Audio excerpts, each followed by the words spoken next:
Some business trips are fun and exciting. This one wasn't one of those. It was 30 days of almost round-the-clock hard work. Every year, the U.S. Army participates in rapid response exercises. Several units from across the Army are selected to participate and are sent to Germany with all their equipment, where they work alongside their NATO counterparts during the month-long exercise. My name is Fred Sadler. At the time, I was a relatively new captain in the U.S. Army, working in the Operations Division based at Fort Hood, Texas. This business trip came at the worst possible time to be away from home because my wife was pregnant and the baby was due during this business trip. I tried to refuse it, but the Army did not agree to it. Lydia and I were married for almost 6 years. Most of them were good. The bad moments were when I had to go on a business trip, and she stayed at home. Lydia and I have not been friends since childhood. We met one day at the DMV when I was registering my car. She was renewing her license. We sat next to each other, waiting for our numbers to be called, and started chatting. One thing led to another, and soon we exchanged phone numbers. A week later, we had our first date, and a month later, we spent our first night together. Lydia was not a screeching beauty, but she had classic good features that made my heart skip a beat. She could just look at me and my heart would melt. She also had a classic body type. Most men turn to look at any woman with a beautiful figure, and I noticed how both men and women stared at her when she walked by. At first I was proud when I saw how they looked at her, but over time I got tired of it. I began to think of them as leeches who only thought of her as a sex object. I realized that this is something I will have to put up with. Lydia, in turn, took everything more simply. "Let them watch, dear," she said. "It doesn't matter. As they say, you can look, but it's better not to touch." Yes, it's better not to touch them, I thought every time she said this. She tried very hard to keep her body in a shape that she liked. I helped her. We spent 3 evenings a week at the gym, running in the park, hiking. We even watched our diet. I don't even remember the last time I had meat for dinner. Watching her get dressed, or better yet, undress, has always been fascinating to me. Every time she casually tossed off an article of clothing, exposing some of her skin, my heart skipped a beat, and I never grew tired of it. When the deployment began, I personally guarantee that I will do everything possible to get you home before the baby is born, from my commanding officer. And he kept his word. He arranged for me to take my first flight back to the States after the training ended. I packed my things and was on my way to the plane. I called Lydia, who said she might be going to the hospital in the next couple of days. "Then the timing must be perfect because I'm already on my way home," I told her. We ended the conversation with the words, "I love you." It was evening, and I was on my way to the airport when a deer ran into the road in front of us. My driver swerved to avoid him, and the next thing I knew, I was waking up in a military hospital in Frankfurt. I had a broken right arm, a broken right leg, 3 ribs on the right side, and a compressed lung on the right side. I was so drugged that I didn't know who I was or where I was. When I began to come to my senses, I began to ask questions. "How long have I been here?" I asked the nurse. 5 days. "Is my wife here?" "No, sir." "Where is she?" "She wasn't here, sir, but your commander notified her immediately after you arrived, so she knows what happened." "Where is my phone?" She found it among my personal belongings, and I called Lydia. "Are you okay?" were her first words. "It doesn't matter how I am. How are you and the baby?" She began to cry. "We lost a child. Fred, I am so sorry." I was too stunned to speak. Finally, I asked, "Are you okay?" "I think yes. I'm home, but they don't want me to travel. Otherwise, I'd be with you." "What's happened?" I asked. "Nobody knows for sure. Everything seemed fine until I heard one of the nurses say, 'Oops,' and everyone around me started to get nervous. I didn't really understand, but they tried to explain that it was something to do with the umbilical cord." "Are you sure you're okay?" I asked. There was a long pause as we both struggled with our thoughts and emotions. Physically, I'm fine, but emotionally, I'm a wreck. When are you coming home? I don't know. They haven't told me anything yet. Do you want me to try to come? No, no. Stay there and take care of yourself. 2 weeks later, I was flown home on a medical plane. Lydia met me and went with me to the Fort Hood Hospital. She was still an emotional wreck, but our reunion seemed to help us both. I asked her if she had given the child a name. Dala. I named her Nejda. At this point, we both started crying. I was in the hospital for another 2 weeks before I was released on limited duty. Limited service usually meant you didn't have to go into the field and train. It would have been very difficult because my arm and leg were still in a cast. Another couple of weeks, and they were removed. As time went on, things went smoothly in both our marriage and my career. 2 years after we lost our baby, we were transferred to Heidelberg, Germany. We spent 3 years there and traveled all over Europe. During this time, I received a promotion to major. When our 3 years were up, we were transferred to Fort Lewis, Washington. As a major, we were given quarters for field-level officers. They were much nicer than company officers' apartments, and they had garages rather than just carports. When we moved into the apartments in Lewes, all our luggage that we had taken with us to Germany was sent back. We were in the process of unpacking these boxes, plus the ones we had been storing and not taking with us. Boxes were stacked in every room. Lydia went to the officers' club for the newcomers' meeting. There she could meet other wives and start making new acquaintances. While she was at the club, I stayed in our apartments, unpacking and organizing things. I used a box cutter to open one of the many boxes and started taking things out of it. This was the box we kept while we were in Germany. About halfway down, I found a small wooden box that I don't remember seeing before. I placed it on a stack of boxes and opened it. My life has changed forever. Inside was a small stack of envelopes tied with pink ribbon. I removed the tape and took the top envelope. It wasn't sealed, so I opened it. Inside was an official document with the title Birth Certificate at the top. As I looked at the document, my mind began to fog. It said that a girl was born weighing 3 kg 400 g and height 48 cm, alive, and the date was indicated. This was the same date that Lydia told me that our child had died. The child's name is indicated Nejda. It was further stated that the mother's name was Lydia Jane Sadler, née Johnston.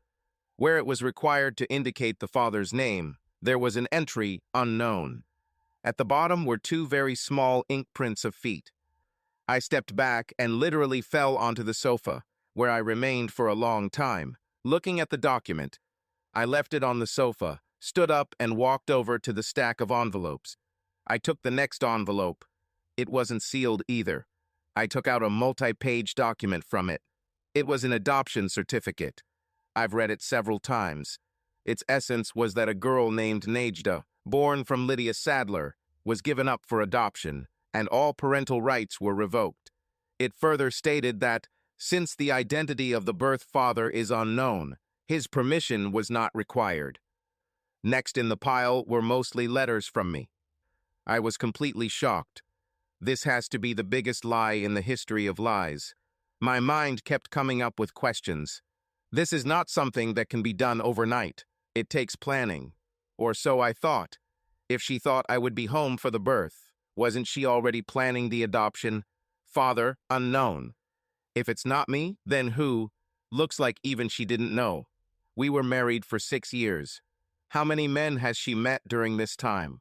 Did she know about this? I was sick. I was able to calm down a little and put everything back in its place. I even repacked and taped the box in which all this was stored.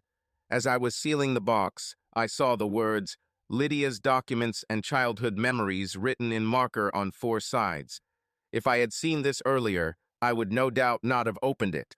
She should have known this. Even in marriage, we need some private thoughts and space. I moved several other boxes and placed this box among them, trying to pretend that I had not seen it. I went out onto the back porch to get some fresh air because I was suffocating inside. What should I do now? How do I even start a conversation? I was lost. There was an absolute void in my head about where to go and how to get there. I needed advice. If I had gone to my parents, they would have exploded and tried to kill Lydia. I was their only child, therefore their only hope. I realized the irony, hope for a grandson. I could have approached her parents, I suppose, but the prospect did not excite me. We didn't have close friends. Moving frequently and meeting many different people in the military was hard on both families and friendships. I was still on the veranda when she came home. She found me on the street. "Hello, dear." She kissed me on the cheek. "How much have you done?" "Enough." I answered rather sharply. I had rarely been so short or abrupt when speaking to her, so I felt her eyes on me. She stayed next to me for a few more minutes before she went inside. It was probably another hour before I came in. The box with the inscription, documents, and childhood memories of Lydia disappeared. "We were invited to a welcome meeting on Saturday," she said. "Fine. The Simpsons from Heidelberg are here too. Do you remember them?" "Not really. He's a major in G2, and I played bridge with her. Jim and Fran are their names." "Oh, yes, I remember." She came up to me. "Are you okay? Did something happen?" "Is there something wrong?" I thought. "I bet something is wrong, and I intend to find out what it is." "No, I'm probably a little out of my mind today." "Fine. What would you like for dinner? Or you prefer to go to a club?" "I am not hungry. I think I'll go to bed." I did just that, fully dressed, on our bed. Just before she joined me, I fell asleep. It must be late because I was still awake at 1 in the morning when I looked at my watch. I slept until 9, which I rarely did. I took a shower and went downstairs. As per our usual routine, she had coffee ready. "Breakfast?" she asked. "No thanks. Just coffee." Another rarity. I usually had a full breakfast. She sat down opposite me. "Fine. Is there something wrong? Tell me and maybe I can help." "I just have a lot to think about," I said as I stood up, took my coffee into the sink, poured it out, and headed to the garage. "You know I'm here when you need me," she said as I walked away. I drove to the golf course, parked the car, and walked to the 19th hole, which was a bar, snack bar, and restaurant at the end of the golf course. I ordered 2 eggs over medium and corned beef hash. I even drank the occasional cup of decaf coffee. This used to be my favorite breakfast until Lydia changed my eating habits. Beef in any form and under any name was strictly prohibited, but I ordered it anyway. I managed to eat most of the food and sat on the deck as the golfers finished on the 18th hole and entered play. It was midday when I went home. She has made great progress in emptying out the boxes and making the place her home. I looked around and wondered what it would be like to have a 5-year-old daughter running around. I was still sitting on the toilet when I felt her hand on my back. Suddenly, I hated her. "Get away from me," I almost screamed before throwing my head back and losing more of my breakfast. I haven't vomited in years, not since I got drunk at my high school prom. When I finished, I went upstairs, rinsed my mouth, and brushed my teeth. She was sitting in the living room with a handkerchief in her hand. It looked like she was crying. She looked at me as I walked past and headed to the garage.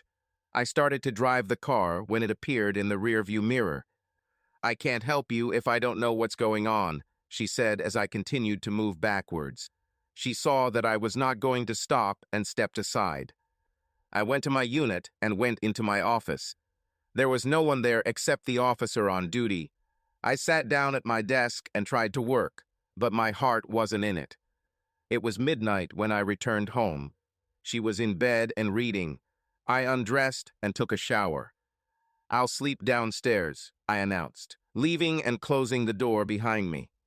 I had just turned on the TV and settled down on the couch when she came in, took the remote control, turned off the TV, and stared at me.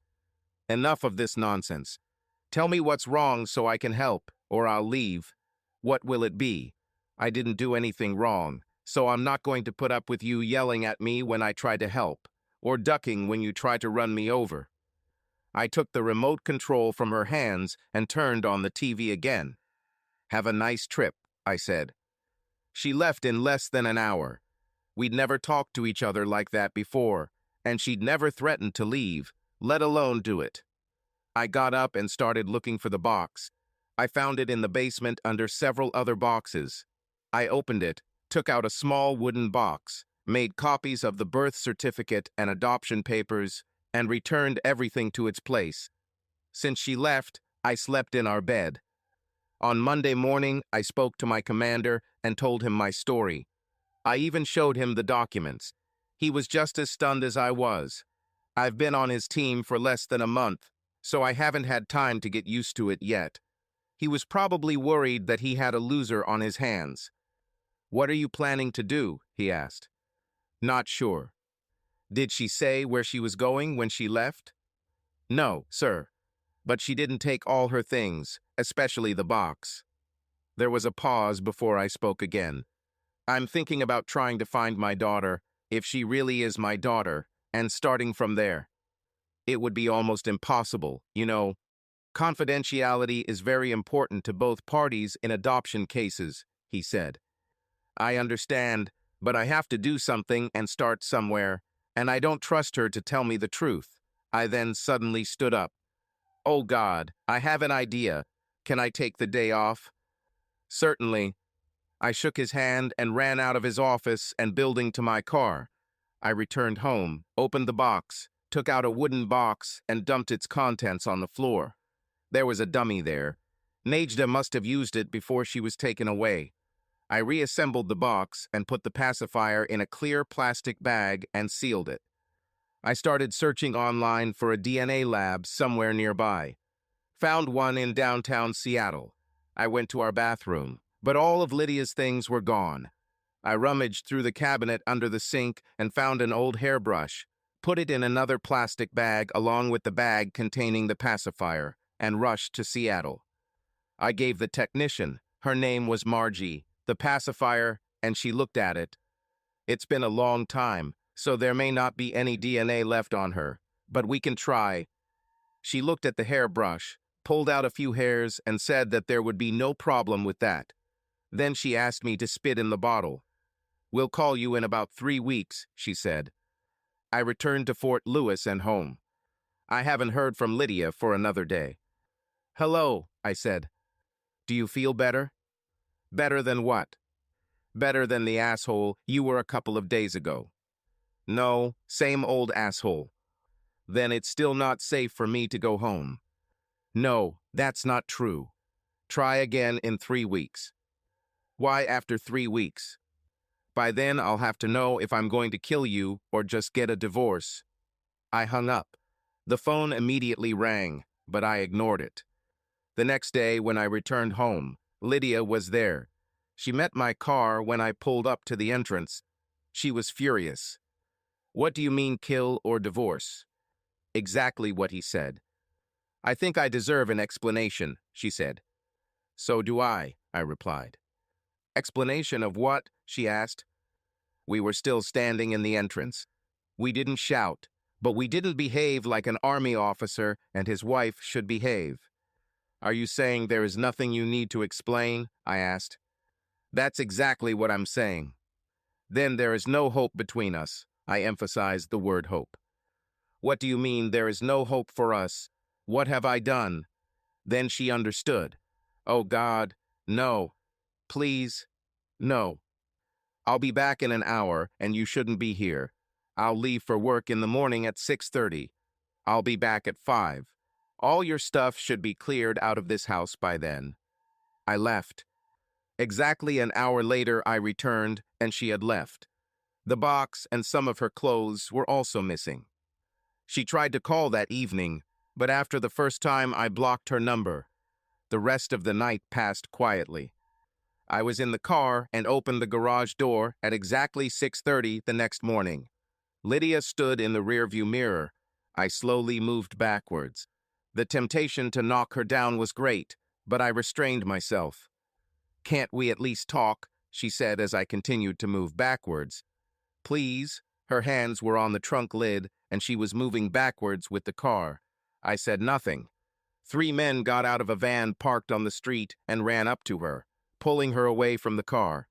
I didn't know whether to be happy or sad about this. The house was almost empty when I returned in the evening. She had taken most of the furniture, so she took it away. She left behind my favorite chair and guest bedroom set. She also left behind everyday dishes and some kitchen utensils.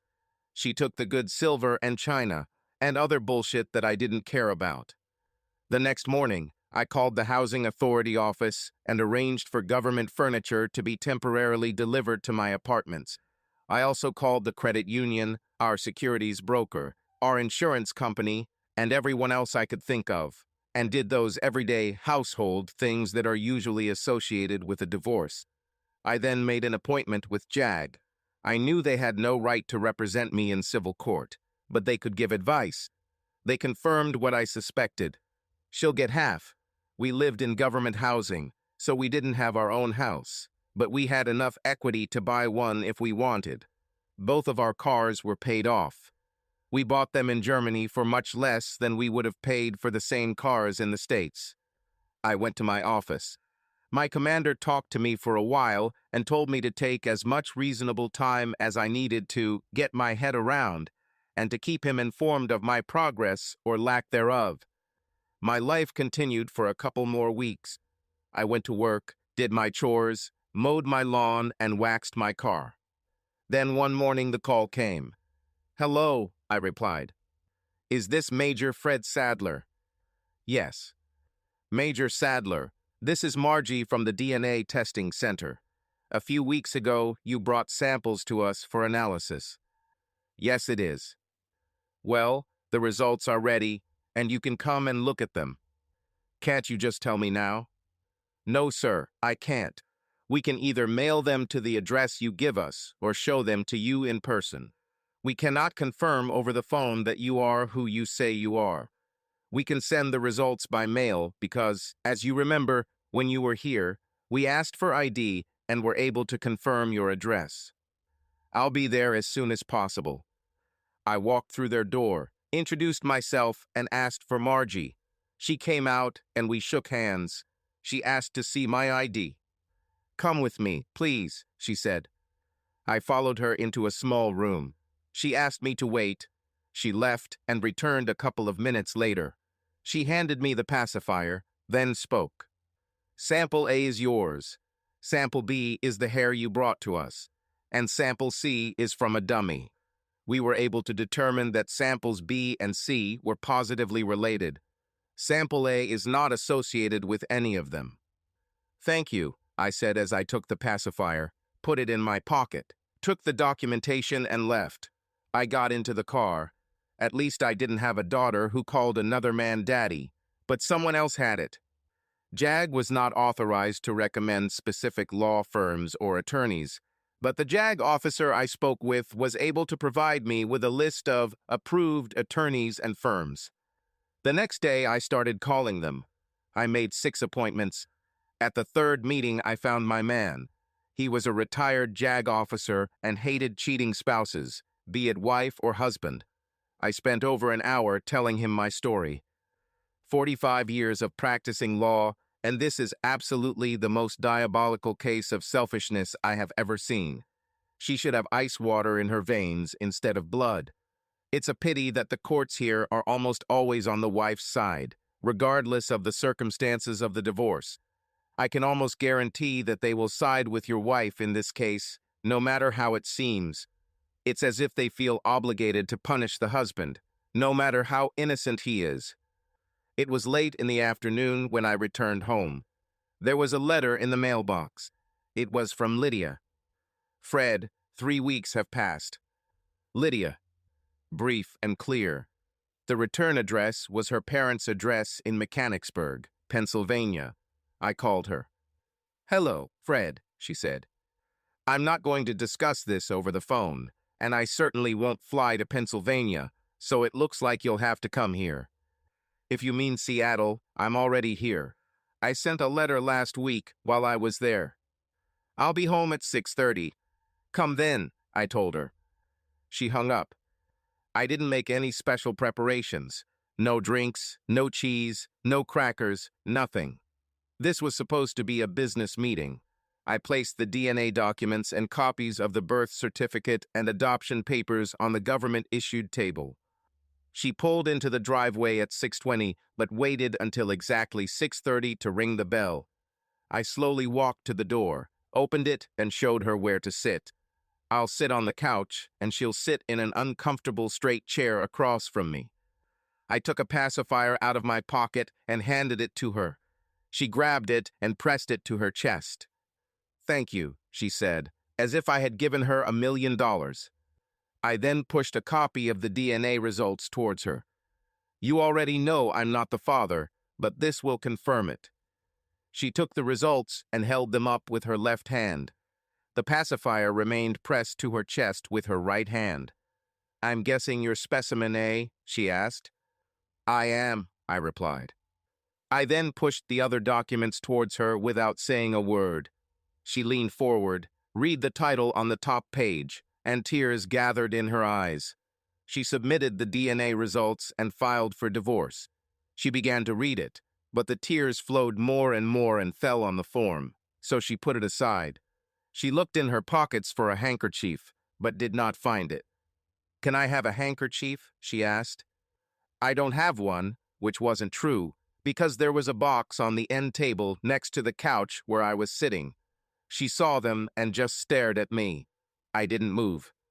"You're not going to help me, are you?" she asked. "You cheated," I said. She nodded. "How many times?" I asked. "Does it matter?" "No, I just want to know." "One weekend." "With different men?" "Only with one." "Who is he?" "Again, does it matter?" "Again, I just want to know. I think I deserve it." "I won't tell you." "I know him." "I won't tell you." "So you'd rather protect him than try to save our marriage?" She filed for divorce. "Our marriage is over anyway. Why destroy it?" "Okay, but you have to tell me why you lied about your daughter dying at birth." It was a statement, not a question. "Yes, I owe you this." She stood up and reached for the box of tissues, placing it in front of her. She took one and wiped her still wet eyes. She was still holding the pacifier. "When I found out I was pregnant, I wasn't sure whose baby it was. I thought about having an abortion, but I couldn't do it. As time passed, I began to convince myself that you still wouldn't know for sure whose child it was. When we found out it was going to be a girl, I became even more confident that you wouldn't find out, because fathers and daughters have a special bond, and I was sure that you would have the same with her. When it was time to give birth, I started to get nervous. Suddenly, you find out that she is not yours. Then you went on a business trip, and I calmed down a little. It was easier for me when you weren't around. But when you said you were coming home, I started to get nervous again. My feelings were like a roller coaster. Maybe you'll find out. Maybe you won't. Maybe you'll be there for the birth. Maybe you won't. I was on edge. When she was born, she was alive and perfect. They placed her on my chest, and when I looked at her, I fell in love. She was beautiful and had blonde hair and blue eyes. Blonde hair and blue eyes. She paused. "Same as her father's. You have dark hair and dark eyes. No one in our families has blonde hair or blue eyes. I knew she wasn't yours. She was my daughter, but you were my husband. I loved you both, but I knew I had to choose between you. I chose you. The hospital staff helped me when I told them I wanted to give her up for adoption. Within 24 hours, I had all the documents in my hands. They asked who the father was, and I said I didn't know.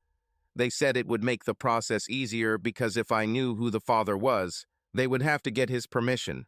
I just breastfed her and held her in my arms. She was sucking on this pacifier when they brought the documents to sign. At this point, she began to cry again. They took it away from me so I could sign it. I signed it and tried to take it back. The nurse said, "You can't take her away. She is no longer yours. I still tried to reach for it, but I could only grab the pacifier before they left with it. I never saw her again. The 2 photos I was able to take on my phone, this pacifier and her birth certificate, are all I have of her. She was crying now. God forgive me, I want my daughter back. I sat and watched her cry, not moving for a long time before I bought her a glass of water. Thank you, she said. I sat down again. It took her a long time to come to her senses. I knew I had to tell you something, so I made up a lie that she died at birth and that her remains were cremated. When you got home, I couldn't believe you didn't ask to see the birth certificate or certificate about death or something else. I still can't believe it. I trusted you, I said. There was no reason for me not to do it. Besides, it was so traumatic that I didn't see the point in adding to our grief by looking at those papers. She continued. Eventually, you and I returned to normal, and I was almost happy, but part of me was missing. She's still missing, and it gets worse every year on her birthday. I always found time alone to get her birth certificate and touch her little footprints, and I held that pacifier. There were times when I wanted to put it in my mouth to feel closer to her, but there was some of my dried milk on it, and I wanted to keep it, so I did not do. At that moment, she wanted to show me this, but it was lost. Purified in a DNA laboratory, presumably. Oh, God, it's gone, she sobbed, then looked at me. Gone. Her milk is gone. Bastard. You took her milk. She dropped to her knees and curled up into a ball on the floor. She didn't stop sobbing. I picked her up and put her on the sofa. I couldn't let her leave in that state, so I covered her with a blanket and went to my bedroom, but didn't go to bed. She stayed there for several hours. At midnight, I heard the toilet flushing. I went downstairs. She was sitting on the sofa. Would you like some coffee? I asked. Yes, please. She sat at the counter while I prepared her a cup. She took a sip. I guess I'm a little crazy, huh? A little. We sat in silence and drank our coffee. More? I asked. Yes, please, she replied. Where are you staying? I asked as I made 2 more cups of coffee. At the motel. Have you been there for more than 3 weeks? No. I spent most of my time with my parents. Do they know the truth? No. I lied to them too. I told them that you and I were having problems and I needed a break from you for a while. They paid for me to go to them. They think I came back to help us solve our problems. Where is your motel? Right outside the base. In fact, I should go there already. She looked around, walked over to the coffee table, took a pen from her purse, sat down and signed the divorce papers without reading them, and left. I washed the coffee cups and then went upstairs to bed. It was mid-morning on Sunday when I woke up. I spent the rest of the day thinking. On Monday, I took the divorce papers to a lawyer and he filed them. I went to the housing authority office and told them I was going to move from an apartment on base to an apartment in the city. 6 months later, I was officially divorced. Neither the court nor I heard from Lydia again. As a result, she received nothing except her car and what she took with her. A copy of the final decision was sent to her parents' address in Pennsylvania. I often thought about who Lydia might have cheated with. She never told me who he was or how their affair began. It bothered me not only that she cheated and got pregnant, but also that she was protecting this creep and wouldn't tell me who he was. The only thing she told me was that it only lasted 1 weekend. Luckily, I had so much going on at work that I didn't have time to think about anything else. I also had no time for a social life. One of the officers I worked with became my friend, and we spent at least 1 evening a week having dinner with him and his family. I saw them as the perfect military family. Husband, wife, 2 children, 2 cars, and a beautiful house. They had everything. Of course, being a military family, they had to deal with periodic moves, taking their children out of one school and sending them to another, as well as with all the other difficulties of military life. Civilian families tend to grow up in the same area with the same friends for long periods of their lives. There are exceptions to this rule. Families in some industries, such as the oil industry, move as much or more than military personnel. Either way, Major George and Marion Johnson seemed perfect, and I enjoyed spending time with them and playing with their children. The son was 10, the daughter 8. I don't know what typical kids are, but these two seemed pretty level-headed, so I assumed they were typical. One evening after dinner, George and I were talking. The topic of TDY came up, and we discussed their pros and cons. They were necessary, of course, we understood that, but most TDYs took us away from our families, and we felt like we were already spending enough time away from them without the TDYs counting. The topic arose because he had been selected to attend a 2-week security seminar at Fort Hood. He was supposed to leave in 2 weeks. The next day, I went to our commander. "Sir, is there any reason why I could not go to the seminar instead of Major Johnson?" "Actually, no. The general just thought he had a little more experience in this area than you, but it would work if you went." "Okay, it's his and his wife's 12th wedding anniversary soon, and it would be nice if they could celebrate it together." "Well, Major Sadler, I didn't know you were a romantic," he said, laughing. 2 weeks later, I found myself at Fort Hood, where Lydia and I lived when her daughter was born. Usually military seminars were quite intense, but this one was more relaxed. We were divided into groups of 3 to work on the project. It turned out that there were 6 groups of 3 people, and 2 people remained outside the groups. It was a major from Alaska and me. We quickly became friends. It seemed as if we had known each other all our lives. His name was Keith Franklin, and as I said, he was stationed in Alaska at Fort Wainwright, the coldest base in the U.S. Army, but he loved it. He was a computer genius, and we were so ahead of everyone else that we had to slow down and wait for them to catch up. On Friday of the first week, we were at the officers' club for lunch. He opened up to me about his personal life. He cheated on his wife, and she divorced him. Now she lives with some civilians, and his 2 children call the other man daddy. Of all the bad things that divorce brings, I always thought this would be the hardest, having your kids call the other person daddy. By the end of lunch, I told him my story too. When I finished, he looked strange. "And you don't know who this person she was dealing with?" "No, she didn't want to tell me." "And this was here in Hood?" "Yes. 5 years ago. Almost 6 now. Blonde hair and blue eyes." "That's what she said. Come with me." We went to the Post Personnel Center. Anyone assigned to Fort Hood was required to register there. We walked straight into the HR director's office. She saw us, stood up, and walked around her desk to hug Keith. She seemed to be about 60 years old with a sparkle in her eyes. I liked her even though I didn't even talk to her. "Aunt Lucy, this is Fred Sadler."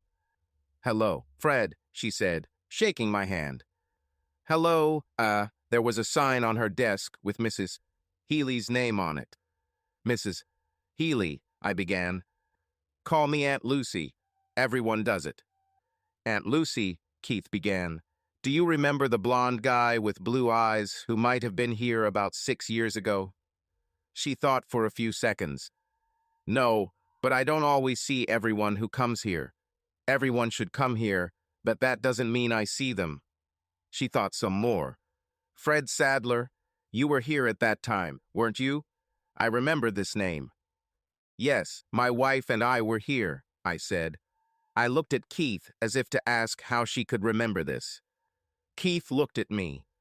Aunt Lucy has Sam and remembers almost everything she has read, seen, or been involved with. This applies to people too. She remembers everyone she's ever met.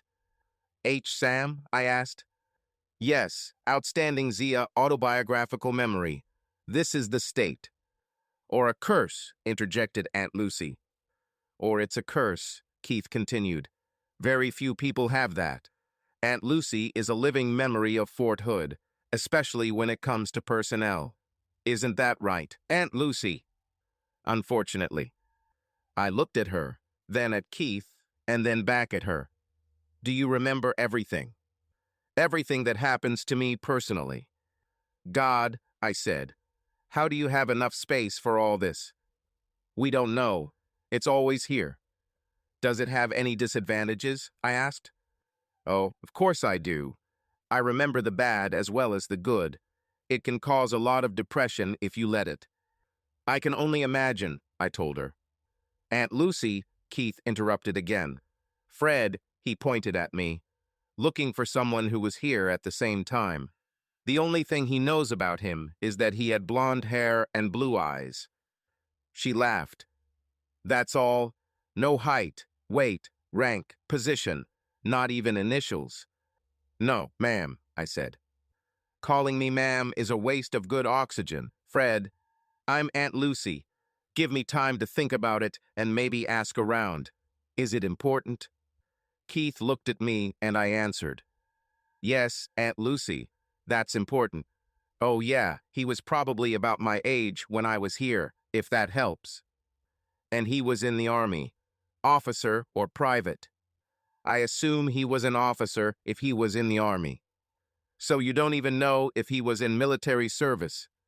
No, I do not know. Or a civil servant? No, sorry. I know there's not much to be gained from this. She laughed. It's nothing at all. There couldn't be more than 2,000 blondes with blue eyes that I've met in the last few years, but I'll try to narrow it down to a certain time period. She took our mobile phone numbers. 2 days later, she called Keith. I was thinking about the man you asked about. I don't remember any soldier with blonde hair and blue eyes, either officer or private, who was the right age. But I know 2 civilian employees working in the engineering department of the post. One has been working there for about 30 years, so he's probably too old. The other one has been there for about 10 years. He's in charge of new construction now, but he used to be the head of the plumbing department. His name is Kurt Weber. There are about 15 more blondes with blue eyes. Post, but the age wasn't right. And I didn't even try to remember the civilians living off base, because I assumed that when Major Sadler was here, he didn't have time to make many civilian friends. Keith told me, and I immediately began planning how to meet with Weber to find out if he was the man, and perhaps get revenge on him. Men who enter into relationships with our military wives are the second lowest species on the planet. The lowest, of course, are those who enter into relationships with their wives while a serviceman is serving abroad. Such scoundrels deserve the worst fate imaginable. Like I said, Keith almost read my mind. Let's look at this guy, he said. The first thing he did was call Aunt Lucy. Is there a legal way to get Weber's address and phone number? Of course, she said. I have a civilian directory on my desk. 30 seconds later, we had all the information we needed. Love you, Aunt Lucy, Keith told her.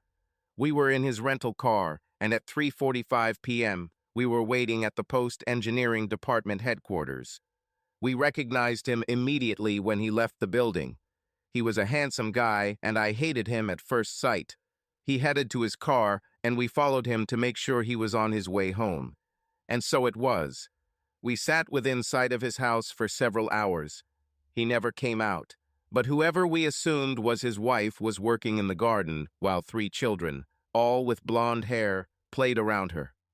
You don't have to stay here and do this, I told Keith. Damn, this is fun. I'm sitting here thinking about what we can do with this bastard. I have a few ideas too, I replied. We exchanged views. The next morning, I was sitting down the street from Weber's house in my rental car. I was hoping he played golf or liked to craft so he could drive to the local hardware store or hardware store. I had been there for almost 2 hours when I saw his car leave the garage and head down the street. Thank God, I thought.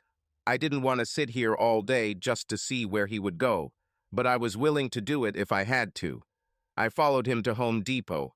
We parked, and I followed him into the store. He was clearly familiar here because he started talking to several employees. Near the entrance, there was a place where there was a coffee urn. I knew enough about Home Depot to know that it was free for their regular contractor customers to use. Weber took advantage of this and stood sipping his coffee while he talked to one of the clerks behind the counter. I learned one thing about Mr. Weber by watching him. Not only did he cheat on my wife and get her pregnant, he chewed gum with his mouth open. Apart from spitting on the sidewalk, I couldn't think of anything more disgusting. The clerk Weber was talking to had left to help another customer, so Weber took the last sip of his coffee, spit the gum into a paper cup, and walked away, unpacking another piece of gum. I walked over to the trash can, looked inside, and saw a paper cup with a wad of gum on top. I looked around, not seeing anyone looking, and took the glass. I got in the car and called Keith. I told him what I had. He laughed and told me to hurry back, that by the time I got there, he might have something bigger. When I arrived, he was literally jumping on the spot and waving some papers. "You won't believe it," he said. "You will not believe." He grabbed my hand. "Look at this." "No, you better sit down." I sat down. He sat down next to me and placed the papers in front of me. "Now look." These were several names and an address. "And what?" I asked. "So what? So what?" "It's the name, the address, and the name of her family. Her name is now Sarah Randolph. I hacked into the files of the damn adoption agency. These files are better encrypted than the nuclear launch codes that the damn President of the United States carries with him." States. Then he stopped and calmed down. "Well, I didn't personally hack their files. My brother did. But it's the same thing." I started laughing. "That's great, Keith. But what am I even going to do with it?" "I have no idea. But you do. Maybe we can blackmail someone." "Oh, great. I can imagine the headlines now. 2 Army officers try to blackmail 6-year-old adopted child. That's funny." He tossed the papers onto the coffee table and leaned back. "Yes, I see your point." He became excited again. "But we broke their defenses. That's something too." "Yeah, that's something," I said, laughing. I took the papers and the coffee cup with chewing gum back to my single officer quarters and placed them on the table. I don't know why I did it, but I looked at the address where Nejda lived, and early on Sunday morning I went there. Corsicana was almost 200 miles away. The house was a typical suburban home.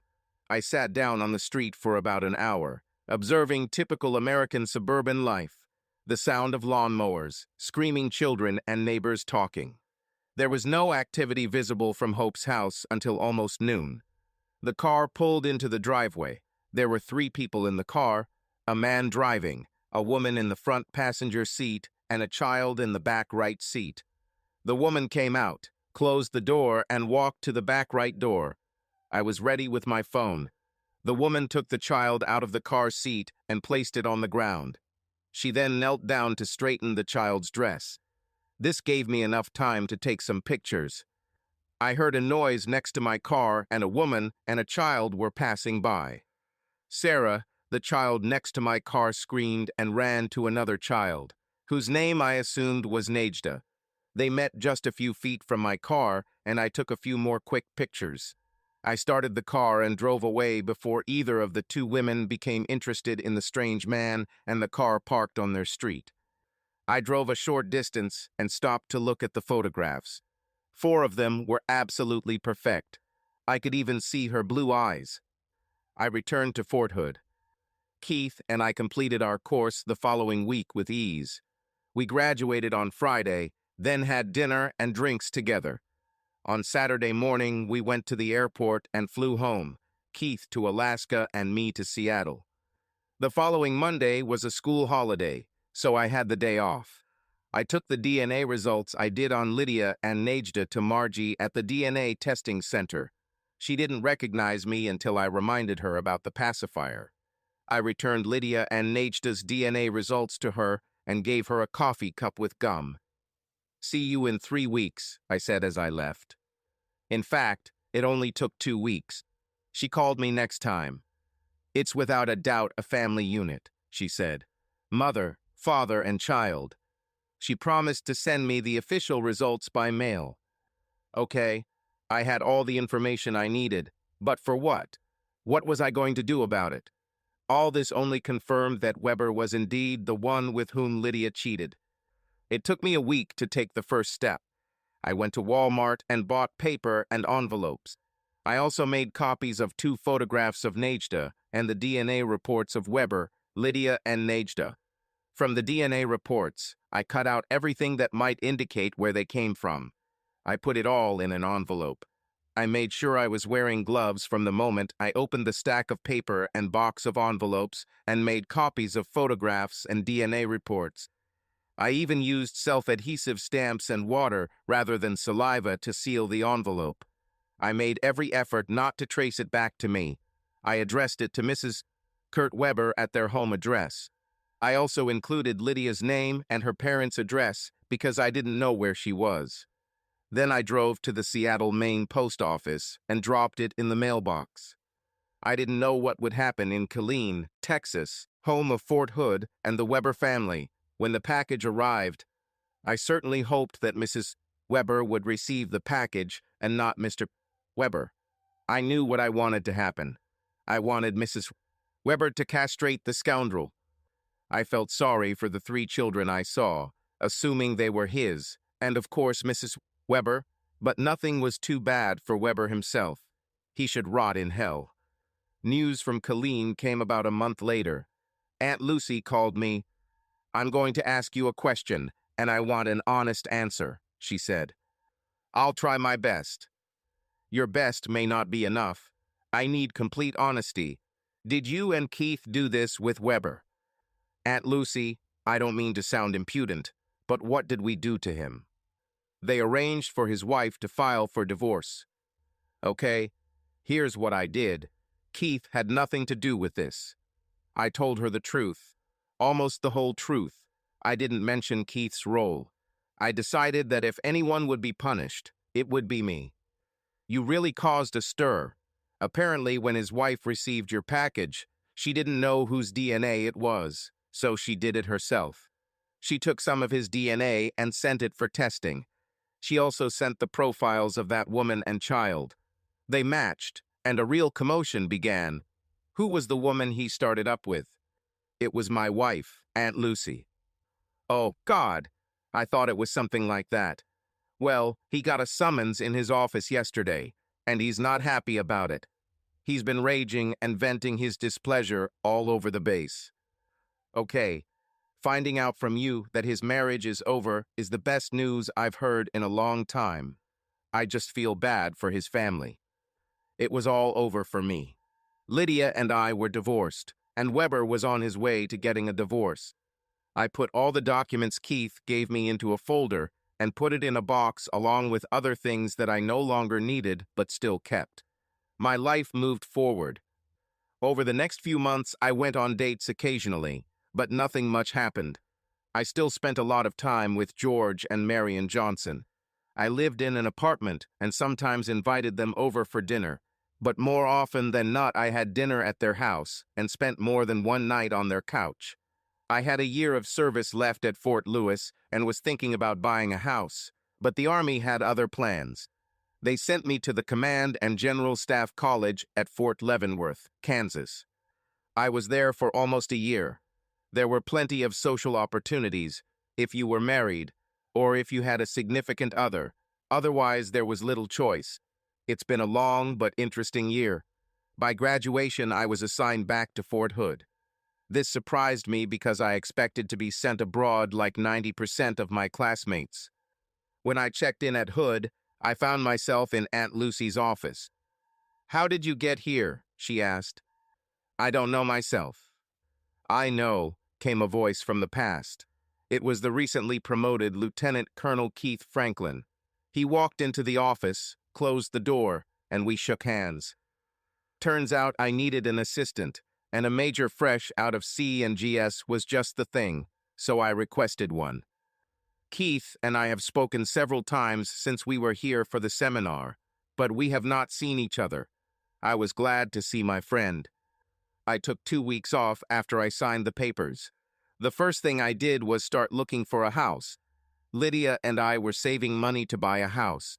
I assumed that she would receive half in case of divorce, but since she did not appear in court, I received everything.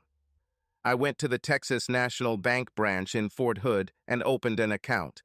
I also arranged to transfer my money to this bank. Just as I told the employee that I also needed a house, the branch manager walked by. He introduced himself as Dwight Randolph. We moved here about 6 months ago and bought a house in a brand new area. The houses are very nice and affordable. You get a big bang for your money. He said this before heading back to his office and returning with the business card of the agent he bought through. I decided that if she was good enough for the bank branch manager, she was good enough for me. I called her, and in just 3 days, I managed to find what I wanted. I paid more than half the price, and the bank was happy to finance the rest. I started a new job working with Keith and moved into my brand new home. The first things I bought were a bed, a rocking chair, and a big TV. Oh, and a lawnmower. I spent my first night in my new house. It was dark outside, and I had no curtains or curtains. I didn't even have enough sheets to cover the large window in front. I had just opened the beer and grabbed a slice of pepperoni pizza when the doorbell rang. I long ago stopped following the red meat-free diet that Lydia imposed on me. I opened the door, and there was a woman standing there. "Hello, neighbor," she said. "My name is Samantha Randolph, but everyone calls me Sammy. We live next door. We haven't moved here very long either, and I just wanted to say hello and introduce myself and say that if you need anything, just ask. Is your wife here?" I smiled. "Fred Sadler. No wife. Divorced." I saw her frown.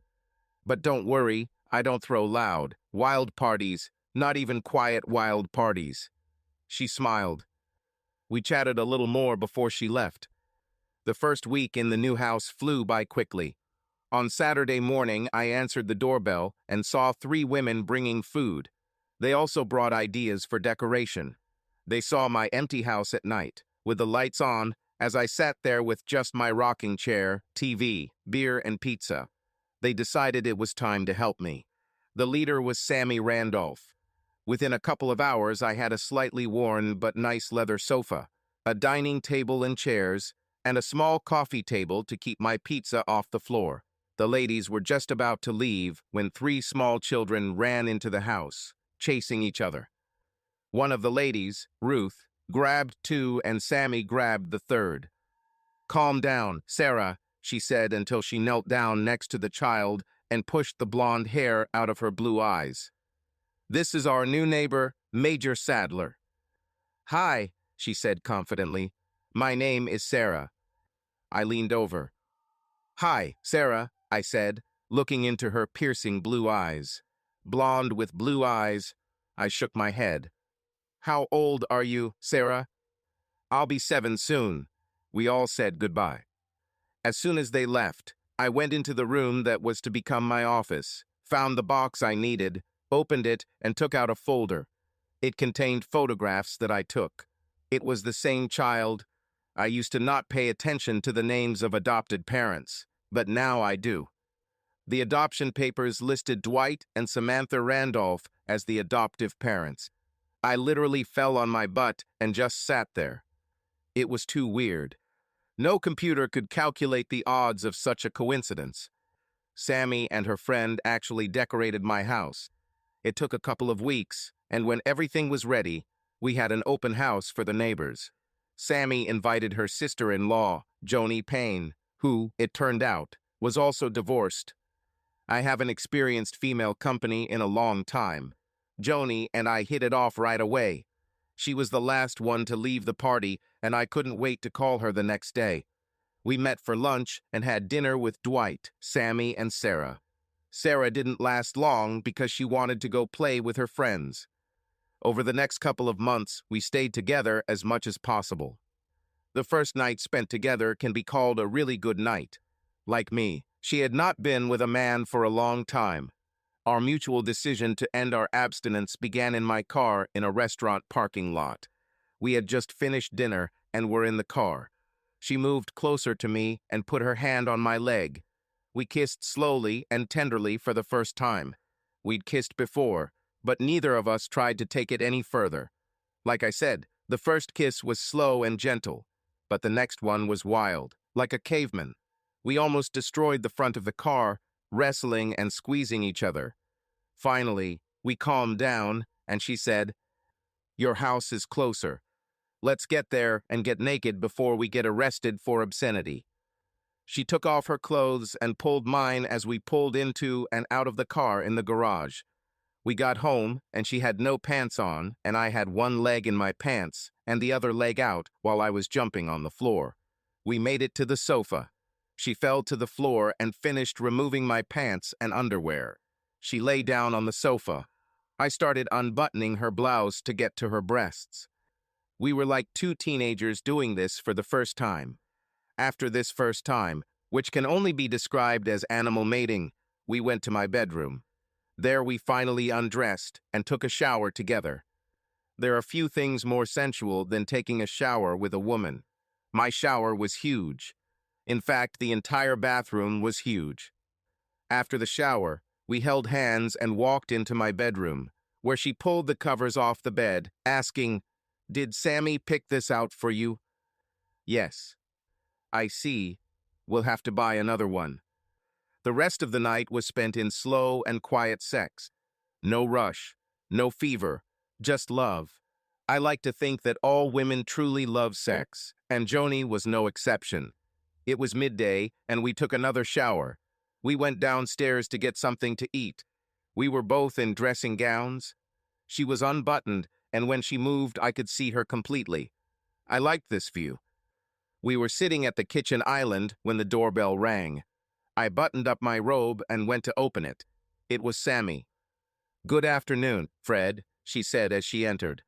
We wondered if she saw Joni. "Oh, what do we have here?" she asked, approaching her daughter-in-law. Joni sat on a stool, snacking on a ham and cheese sandwich. As Sammy approached her, Joni set her sandwich down and turned to face her sister-in-law. Her robe was unbuttoned, so Sammy tried to button it. Joni laughed. "It's too late for modesty, sis. He's already seen everything. In fact, Okay, Sammy interrupted. "I don't need the details. By the way, we'd like to invite you, Fred, and since you're here, Joni, to come with us to the mall. Fred, I know you still need a few things for the house." "Yeah, like that awful bedspread," Joni added. "What's wrong with the blanket?" "I chose it," Sammy argued. "That's the problem," Joni replied, standing up and kissing Sammy on the cheek. I left the room and went upstairs to get dressed. When I returned, they were still arguing about my bedspread. When they saw that I was dressed, they fell silent. "We'd love to go to the mall," I said, "if Joni gets dressed." She came down a few minutes later, dressed in the same clothes she wore to dinner the night before.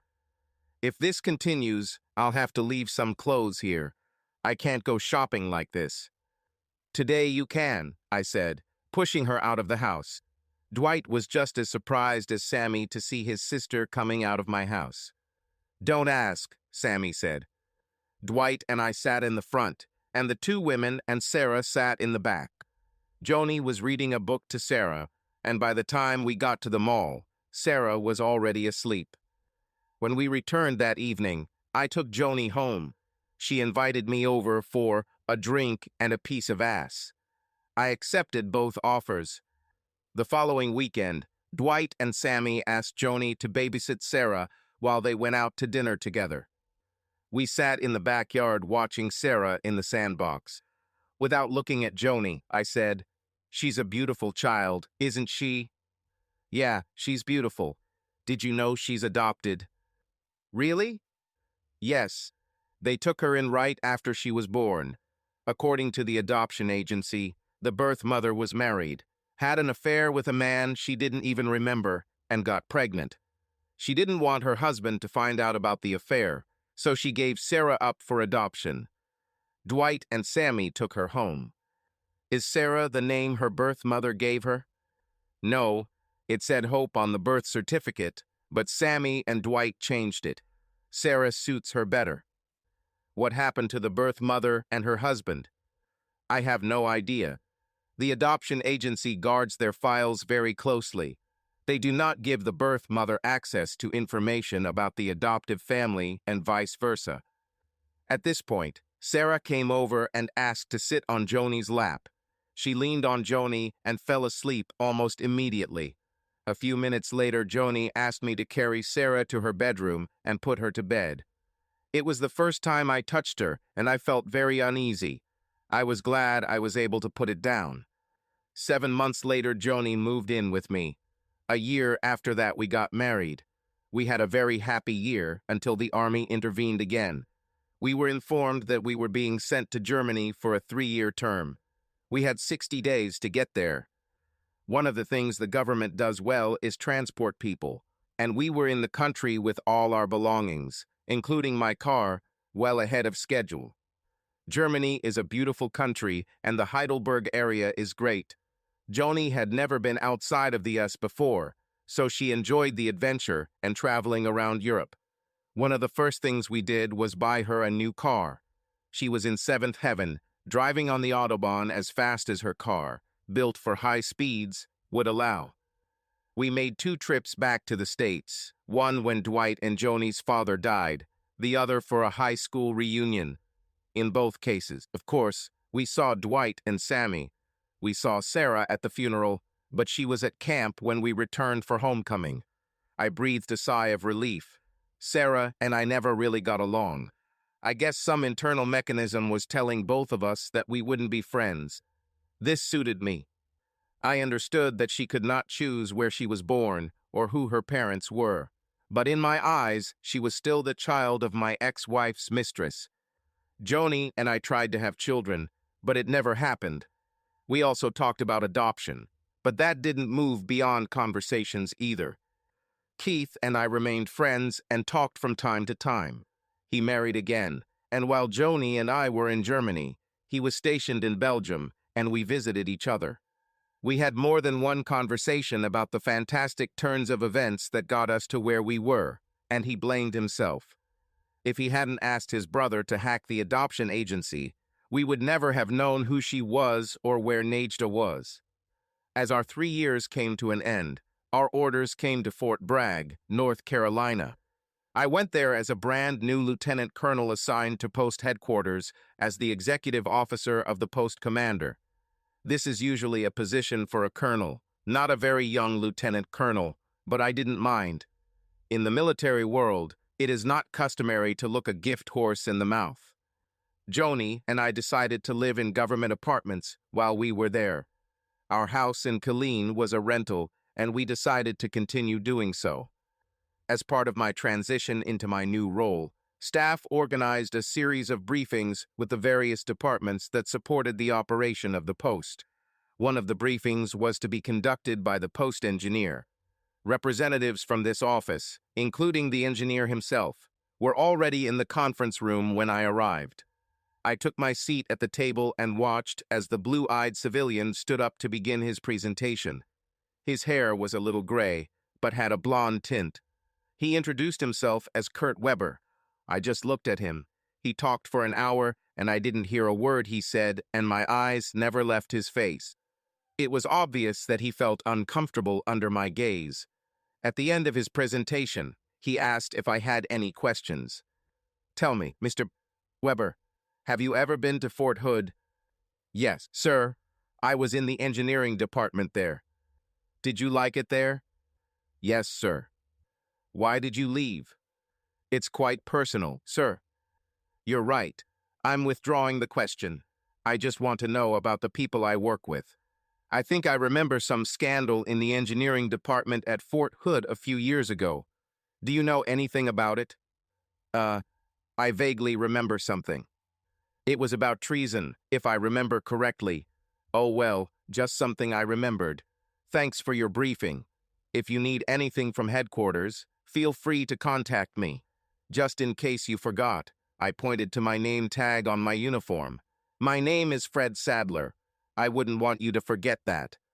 I continued to look him straight in the eyes, and I saw a light bulb come on and his eyes widen. Kurt Weber changed several colors. starting with red and ending with pale gray. I got up and left. That evening, I learned that Mr. Kurt Weber had requested a transfer. Unfortunately for him, this request had to go through me. When I received it the next day, I wrote "rejected" in large letters and added a handwritten note. I have plans that involve Mr. Weber's knowledge and experience. He will be key in their implementation. The next day, to the surprise of almost everyone, Mr. Kurt Weber tendered his resignation. I signed it. Every day I fell more and more in love with Joni. I watched as she became more and more beautiful and sexier. I looked in the mirror every morning and saw only a middle-aged man getting older and wondered what she saw in me, but was grateful for what she saw. We enjoyed our time together, and the years passed quickly, much faster than I wanted. We were stationed in Alaska and made a trip to Colleen to visit Sammy and Dwight. Our first evening there, they involved us in a decision they had made with Sarah, who was now almost 18 years old. She knew from an early age that she was adopted, but now she became interested in trying to find her biological parents. Both Dwight and Sammy supported her decision, but the adoption agency did not help them, claiming that they had to follow the laws. All we heard on day one was how archaic these laws are and how they need to be reformed, especially considering how important it is for an adopted child to know the medical history of the biological parents. They decided to sign up for a DNA and genealogy website, submit Sarah's DNA, and see what happened. Sarah thought it would be great if her birth mother came to her graduation, but since it was only a couple of weeks away, they decided it was unlikely. Joni and I were in bed later that night when she asked, "What are you going to do?" "What are you talking about?" "Oh, Sarah." "What with her?" "Come on, Fred. Married couples shouldn't have secrets. Or shouldn't. I found your file 6 months after we got married. She can avoid all this DNA red tape if you tell them what you know." "Oh, damn," I said. "Yeah, oh shit. Why didn't you say anything all these years?" "I'm not sure. I guess I knew how sensitive you were to it, and Dwight and Sammy didn't need to know, so I didn't say anything. But now it's become important, and you need to address it. What suggestions do you have for how I can do this?" "Just tell the story, I guess." "How do you think they'll feel about this?" "Dwight is my brother. He's like me, so he'll be okay with it. Sammy's the dark horse." "Okay, tomorrow we'll get Sarah out of the house and tell them." She kissed me tenderly. "Do you ever get tired of me?" she asked. "What a stupid question," I said. "Of course not. Why did you ask?" "Because you haven't touched me all day." I chuckled and reached for the buttons on her pajamas. "I can fix this right now." The next Sunday morning, Sarah's best friend picked her up, and they went to the mall. I gathered the 4 of us around the table, took a deep breath, and began. I started by telling them that Joni and I had packed our things before we went down, so we were ready if they wanted to kick us out. They looked at us, and Joni shrugged. "Sarah doesn't need to send her DNA in hopes of finding her biological parents. I know who they are," I said. From their looks I knew I had to explain myself, so I told them the whole story. When I finished, I took a deep breath and looked around. Dwight just looked at me and Sammy had tears in his eyes. After a couple of seconds, she stood up, walked over to me, took my hands, lifted me up and hugged me. "Oh, you poor man. Living with all this for so many years and not being able to talk about it. Nobody deserves that." She hugged me again. "What do you think, Dwight?" she asked her husband. "I'm trying to calculate the odds that we all meet. I don't think there's a number big enough to describe it." "What do we do now?" Sammy asked as she returned to her seat. "I think Fred should contact his ex-wife and invite her to the prom since Sarah wants her there," Joni said. "Me? Why me?" I objected. "Because you started it." Dwight smiled. "Who will contact Weber?" "Not me," I said, and told them about the last time I saw him. "You didn't tell me about that," Joni said. "I didn't know you knew the whole story, did you?" She leaned over and kissed me. I love this woman, I thought. Later that day, when Sarah returned, Dwight and Sammy told her. She was excited and nervous, but wanted us to continue. The only way I knew to contact Lydia was through her parents. If they were still alive, and if they still lived in Mechanicsburg, and if they still had a landline. I waited until Monday morning and contacted a private investigator. I asked him to help find Lydia and Kurt Weber's parents. 2 hours later, he gave me his parents' phone number. Weber took a little longer. I called Lydia's parents, reminded them who I was, and told them I needed to talk to Lydia. I gave them my number to pass it on to her. An hour later, they called me. Hello? This is Lydia Bowman. They gave me this number. Hello, Lydia. Fred? Yes. How are you? Actually, great. How about you? That's good too. Lydia, I have a very important matter that I need to talk to you about. Okay, speak up. Not on the phone. Tell me where we can meet and we can talk in person. Let's get this straight.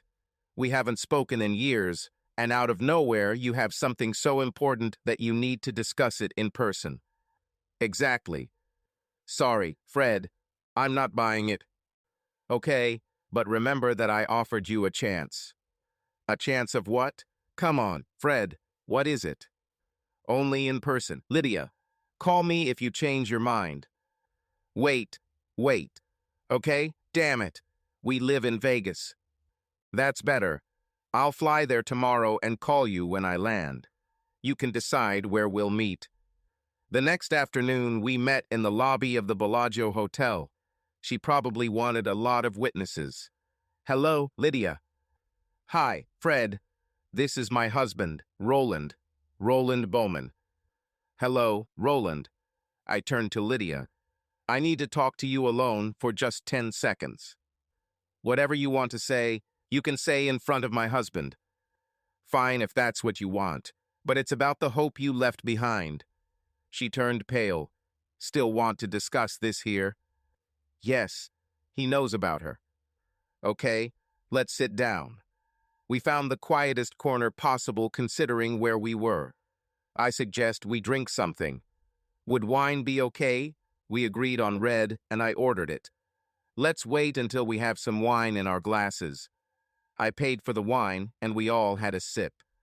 Her name is Sarah, and she graduates in 2 weeks and would like you to be there. Both Roland and I watched as she passed out, holding her glass of wine in her hand without spilling a drop. Roland took her glass, placed it on the table, and began patting her cheeks until she came to her senses. What you said? I repeated. I then took out Sarah's photo and showed it to Lydia. She began to sob as she carefully touched the photo. She's beautiful. Where did you get this from? I did it yesterday in her living room. You did this? How? Why? I told her the whole story from beginning to end. I even told her that we tried to find Kurt Weber to invite him, but he seemed to have disappeared. She didn't know I knew his name, so she was shocked for the second time. At first she was amazed, but then she became angry. I was very angry. Why didn't you ever tell me? Why did you hide her from me all these years? Her voice was getting louder. Roland intervened. Calm down. Calm down. You gave up all rights to her. Fred is breaking the law by doing what he's doing now, so calm down. She calmed down. When can I see her? At her graduation, if you want to come. Of course I'll come. Can't I see her earlier? You both need time to get used to the idea. Don't rush things. How about arriving the day before graduation? She smiled. That would be great. Now how about I take a picture of you so she can see what you look like? Fine. We found a place outside where she could pose. As I was about to leave, she rushed towards me, hugged me, and started kissing my face and head. She's not very reserved, is she? Roland asked, laughing. I decided that I liked him. I returned that day to prepare Sarah. I showed her a photo of Lydia. She's beautiful, Sarah said. She was very nervous but excited. For the first time since I knew her, she hugged me. "Thank you, Uncle Fred." "Now we know where you get your beauty from," Sammy said, hugging Sarah tightly. "Do you know what my biological father looks like?" Sarah asked carefully. 3 adults looked at me with wide eyes, waiting for me to say.